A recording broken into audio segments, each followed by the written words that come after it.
환영합니다, 여러분.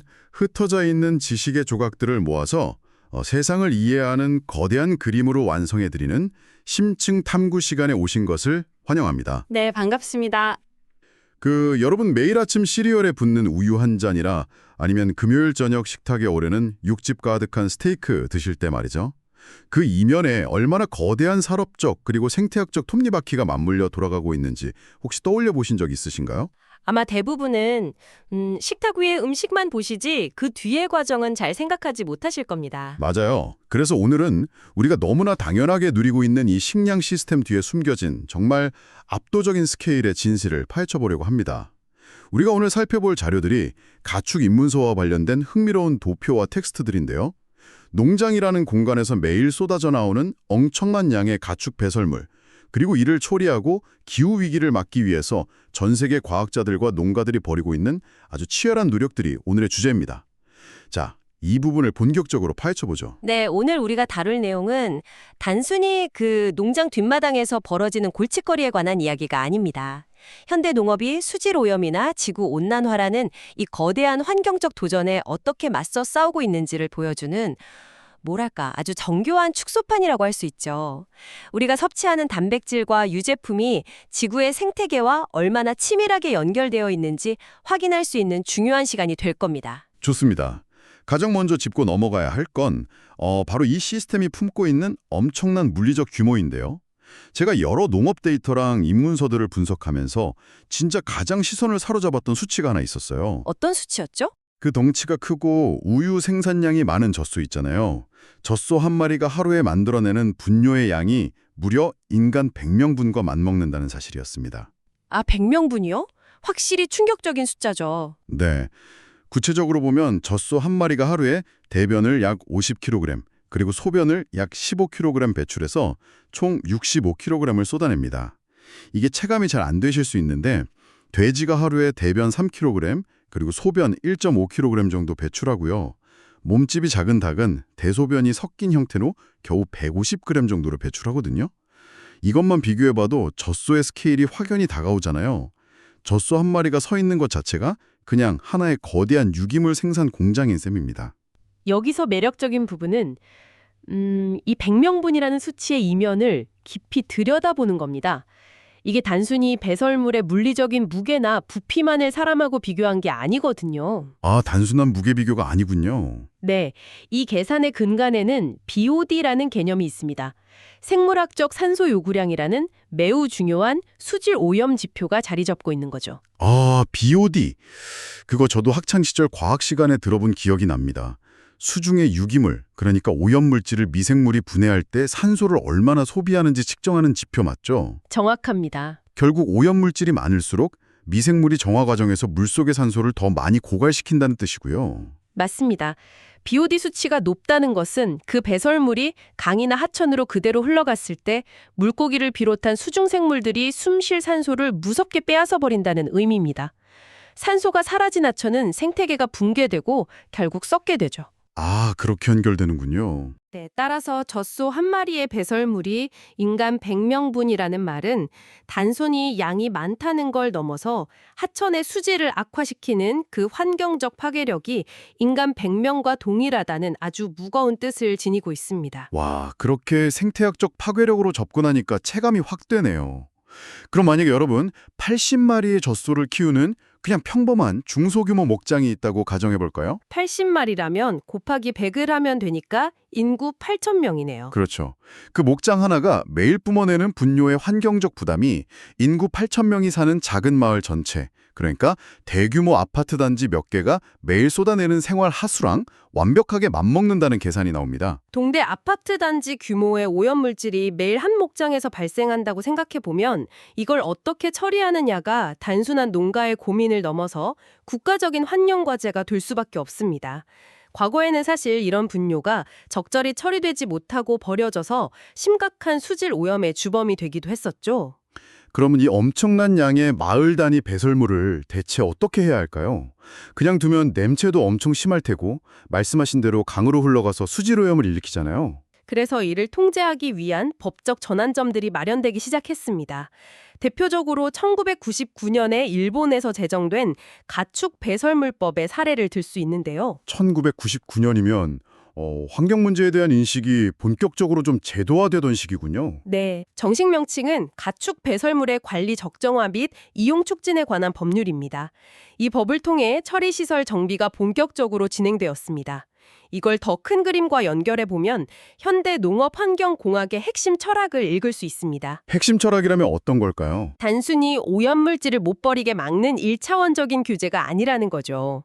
폐기물을 자원으로 전환하는 자원순환의 개념을 법제화한 것이 핵심입니다.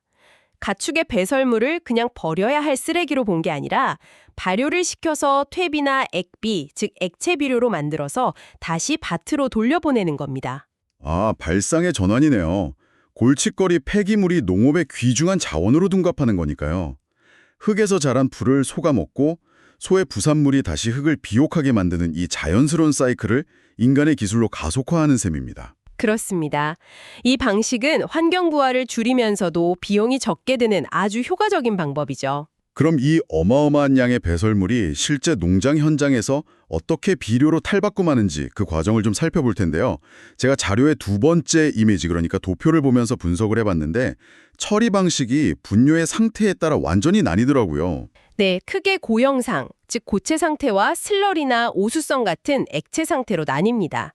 물리적 특성이 다르면 처리 방식도 완전히 달라져야 하니까요. 고체 처리가 상대적으로 우리가 흔히 아는 퇴비 만드는 과정인 것 같던데요. 맞습니다. 고체 분형은 수분이 적어서 퇴비화하기가 쉽습니다. 퇴비사라는 공간에 모아두거나 강제통기 교반조라는 설비를 거치게 되죠. 아니면 비닐하우스에서 태양열로 건조시키는 하우스 건조 방식을 통해서 농지의 퇴비로 환원됩니다. 여기서 정말 흥미로운 점은 액체 상태의 처리입니다.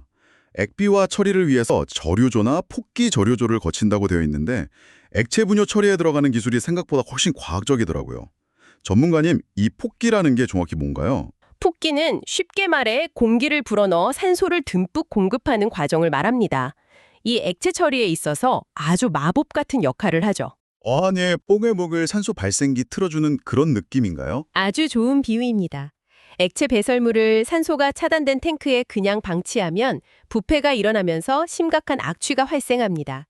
하지만 폭기 장치를 통해서 물속에 산소를 공급해주면 수질 정화 미생물들, 그러니까 산소를 좋아하는 호기성 미생물들이 활발해져서 유기물을 빠르게 분해합니다. 아, 산소를 먹고 미생물들이 일종의 포식 활동을 하는 거군요. 네, 이 활발한 발효 과정을 통해 냄새가 획기적으로 줄어들고 결과적으로 농경지에 뿌릴 수 있는 고품질의 액상 비료가 탄생하는 겁니다. 눈에 보이지 않는 미생물들을 이용해서 악취와 수질 오염을 동시에 잡는 거네요. 이렇게 만들어진 액비가 다시 밭으로 돌아가면 완벽한 자원 순환이 될 텐데 자료로 보니까 농가 현실은 이 이론처럼 항상 매끄럽게 돌아가지만은 않는 것 같습니다. 네, 아주 현실적인 딜레마가 하나 존재하죠. 만들어진 액비를 다시 땅으로 돌려보내려면 넓은 농경지가 필요합니다. 그런데 작물을 재배할 땅 없이 가축만 대규모로 키우는 농가들이 꽤 많거든요. 땅이 없으면 비료를 만들어도 뿌릴 곳이 없잖아요. 그럼 그런 농가들은 매일 쏟아지는 분유를 어떻게 처리합니까? 선택의 여지가 없습니다. 수질 오염을 막기 위해 목장 내 다량의 비용을 들여서 정화 시설을 갖추고 유지해야 합니다. 비료로 쓰는 대신 하천에 곧바로 방류해도 될 만큼 물을 정화해야 하니까 부지가 부족한 농가 입장에서는 엄청난 경제적 어려움에 직면하게 되는 거죠. 자원순환이라는 이상적인 시스템 이면에 그런 무거운 현실이 숨어 있었군요. 자, 분위기를 조금 전환해 보겠습니다. 우리가 지금 소의 뒷부분에서 쏟아지는 엄청난 양의 배설물 문제에 대해 이야기 나눴는데요. 기후위기 측면에서 보면 소가 배출하는 또 다른 심각한 온실가스가 있다고요? 네, 배설물 문제도 심각하지만 대기권 관점에서 보면 소의 앞부분, 즉 소의 트림이 아주 치명적인 위협입니다. 트림이요? 많은 분들이 소의 방귀러 문제라고 알고 계시잖아요. 방귀나 배설물에서도 가스가 나오긴 하지만 실제 온실가스의 절대 다수는 입을 통해 나오는 트림입니다. 소나 양 같은 반추동물은 위가 여러 개로 나뉘어 있는데요. 특히 루멘이라고 불리는 위에서 식물을 소화하기 위해 미생물 발효 과정을 거칩니다. 이 불가피한 소화 과정에서 대량의 메탄가스가 생성되고 이게 트림으로 배출되는 거죠. 와, 트림이 진정한 기후 악당이었네요. 소 한 마리가 하루에 트림으로 뿜어내는 메탄가스의 양이 무려 500리터 전후에 달한다고 들었습니다. 전 세계의 소를 다 합치면 이게 지구온난화에 미치는 영향이 어마어마하겠는데요. 그렇기 때문에 소의 트림에서 나오는 메탄을 통제하는 것이 아주 중요한 기후 과제가 되었습니다. 그래서 이게 다 무슨 의미일까요? 단순히 고기를 덜 먹자는 캠페인을 넘어서 이 메탄을 줄이기 위한 전 세계 과학자들의 기발한 연구들이 진행되고 있다는 뜻입니다. 제가 그 연구 사례들을 청취자분들께 꼭 소개해드리고 싶었어요. 소가 숨을 쉬고 소화를 안 할 수는 없으니까 메탄을 만들어내는 근본 원인인 식단, 그러니까 사료를 조절하는 실험들이 있더라고요. 프랑스에서 아주 성공적인 실험 결과가 있었죠. 네, 소의 사료에 포함된 성분이 메탄 발생의 원인이 된다는 점에 착안한 연구입니다. 기존에 먹이던 소맥, 즉 밀이나 대두 대신에 알팔파, 아마씨, 그리고 목초를 정교하게 섞은 사료를 주었더니 놀라운 결과가 나왔습니다. 메탄 배출량이 무려 20%나 감소했다고 하더라고요. 맞습니다. 특정 영양 성분의 밸런스가 위장 내 미생물 환경에 영향을 미쳐서 메탄을 생성하는 활동을 억제한 훌륭한 성과죠. 일본에서도 최신 연구 성과들이 많이 나오고 있잖아요. 오비히로 축산대학의 연구진은 양을 대상으로 실험을 했던데요. 네, 오비히로 축산대학에서는 사료에 질산염과 아미노산의 일종을 먹여서 메탄 발생을 효과적으로 억제하는 메커니즘을 연구하고 있습니다. 그리고 홋카이도 대학이랑 민간 기업이 협력해서 진행 중인 연구는 정말 상상을 초월합니다. 항균성 물질을 투입하는 방법도 연구 중인데 제가 제일 놀랬던 건 바로 캐슈넛 껍질이었습니다. 캐슈넛 껍질 추출물 연구 말씀이시군요. 네, 캐슈넛 껍질에서 추출한 식물성 오일을 사용해서 메탄 저감으로 이어지는 방법을 연구 중이라는 구체적인 사례를 보고 진짜 감탄했어요. 캐슈넛 껍질이 지구온난화를 막는 데 쓰일 줄 누가 알았겠어요. 자연에 존재하는 물질을 활용해 고균들의 활동만을 억제하는 아주 창의적인 생물학적 접근이죠. 이건 우리에게 중요한 질문을 던집니다. 우리가 먹는 고기와 우유 뒤에는 하루 65kg의 분뇨를 퇴비로 만드는 거대한 미생물의 세계와 폭기 시스템이 존재하고요. 더 나아가서 소의 트림에서 나오는 메탄을 20% 줄이기 위해 아마씨와 캐슈넛 껍질까지 연구하는 치열한 농업 과학이 숨어 있다는 점을 다시금 깨닫게 해줍니다. 여러분, 오늘 저녁 식탁에 오를 음식들이 얼마나 많은 과학적 그리고 환경적 고민을 거쳐 도착했는지 생각해 보시면 아마 식탁 위의 풍경이 완전히 새롭게 보이실 겁니다.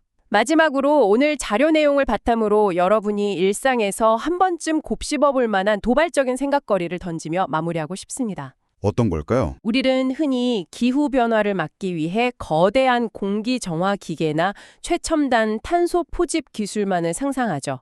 하지만 오늘 자료를 보면 어쩌면 지구를 구하는 가장 강력하고 실용적인 기후기술 중 하나는 딱딱한 기계가 아니라 소의 소화기관을 완벽히 이해하고 그들의 식단을 미세 조정하는 생물학적 레시피가 아닐까요? 생물학적 레시피라 정말 와닿는 표현이네요. 다음번에 초원에서 풀을 뜯는 소를 보게 된다면 그들이 단순한 동물이 아니라 하나의 거대한 걸어다니는 기후변수이자 우리 생태계의 퍼즐이라는 점을 꼭 떠올려 보시기 바랍니다. 걸어다니는 기후변수. 자연과 식량 시스템을 바라보는 우리의 시각을 완전히 넓혀주는 멋진 통찰입니다. 여러분, 우리가 무심코 지나쳤던 일상 속 거대한 스케일의 진실을 파헤쳐본 오늘의 심층 탐구는 여기까지입니다. 함께해 주셔서 감사합니다.